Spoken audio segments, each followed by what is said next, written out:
Did everybody enjoy Cyber Monday? Yeah. Anybody go out and spend more than they should have? Yeah. Did anybody lose money on Cyber Monday? Don't know yet, right? Anybody worried that there's going to be another big data breach like what happened with Target a couple years ago? Is there anything you can do to prevent that? The answer is that one, no. That was up to Target. Target was the one that fell there. But are there things that you can do to be pinnacle with your finances? Yes, there are. You need to be aware of what is happening in the cyber world as far as cyber crime and your finances. One of the first things I want to discuss with you is phishing. Now, I think about fishing, and I think about memories of being with my grandpa in the Rocky Mountains catching rainbow trout. Some of the best moments of my life were up in those mountains with my granddaddy. But now I talk about fishing, and I live it in a totally different way. And I prepared some visual aids for the visually impaired. So let me bring those to you. Because this is how phishing is happening nowadays. It is happening through your computers. We have people that are sending you emails. These emails are meant to mislead you, to take you to websites that you should not be at, or that impersonate websites that you would think you're going to. What we're seeing in the holiday season is you'll get emails that say from what appears to be Best Buy. And it's giving you the best deal ever on the Apple Watch or on the newest and greatest iPad. And you'll look at it and go, oh, I've got to have that deal. And you'll click on it. And they'll take you to a website, and it'll look a lot like Best Buy. But you'll find out it's not Best Buy's website in the long run.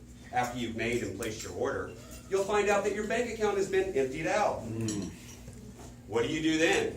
Call your bank and tell them what happened, and believe it or not, you're going to be protected. There's what's called Regulation E, and it will give you a lot of protection. However, it only gives you up to a certain amount, and you have a certain time frame that you've got to be able to make sure that you file that. Now, I just told you about phishing, and how phishing, you'll fall for it because you'll see that email, and you'll think, oh, that's Best Buy. And you'll look at that email, and everything looks right.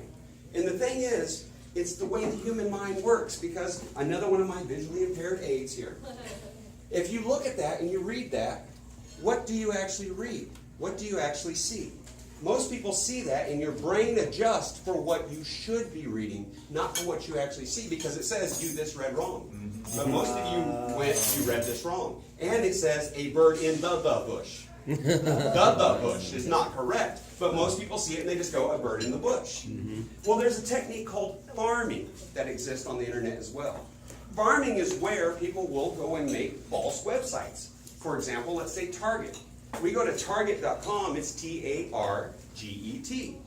But there's actually used to be a T-A-R-G-I-T for those who don't spell very well and do things, phonetically.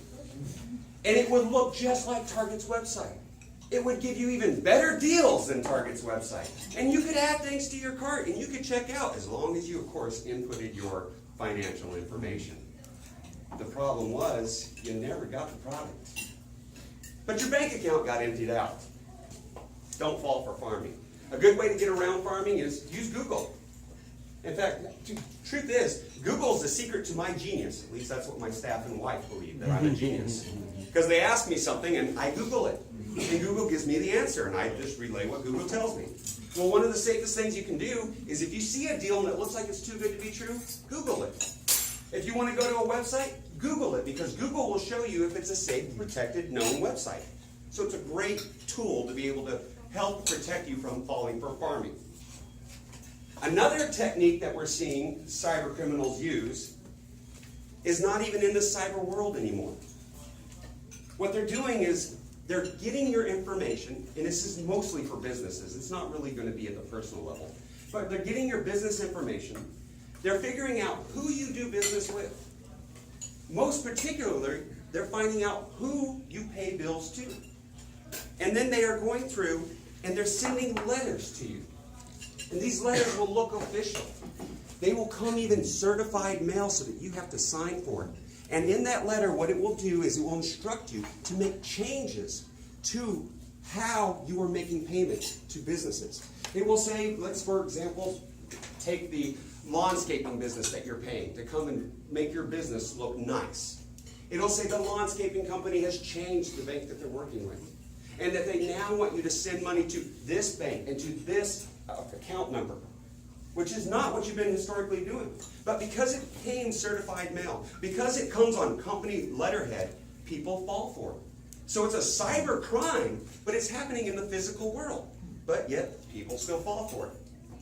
Another thing, another area we're seeing in cyber crime is what we call smishing. Smishing has to do with texting. You get these texts that have these deals that you'll be able to, if you click on it, you'll be able to get this massive, great deal. You just have to, of course, insert your credit card information before you'll be able to get the, whatever the deal is. This one is actually a legitimate one that I got a couple of years ago that was for me to get the iPhone 6. The problem was the iPhone 4 was the newest iPhone at the time. And then finally, another cybercrime I want you to be aware of is what's called ransomware. Ransomware, honestly, nobody in this room should fall for, because the truth is, to get to what we call ransomware, you have to go to bad websites or have absolutely no protection on your computer whatsoever. In ransomware, what happens is you go to a website that is infected, or you get your computer compromised, and hackers take over your computer. And then they'll put a message on your computer that says you have to pay a fine. It'll make it look like it's coming from a local police department or the FBI, and then you have to pay a fine to get your computers released, to get back to being able to use your computer. Now you're probably thinking, how do I do that and it's not detected? Well, what they want you to do is go buy a prepaid card from Walmart or Target and then insert that information, and they're able to just download the funds. Now you might think, oh, I'd never fall prey to that. Well, the Boston Police Department thought that too. And $50,000 later, they were able to unlock their servers. So don't think that, no, it can't happen to me. It can happen to you. So the cyber world, it's a scary place out there. Be careful with your finances. In fact, be finical with your finances. Thank you.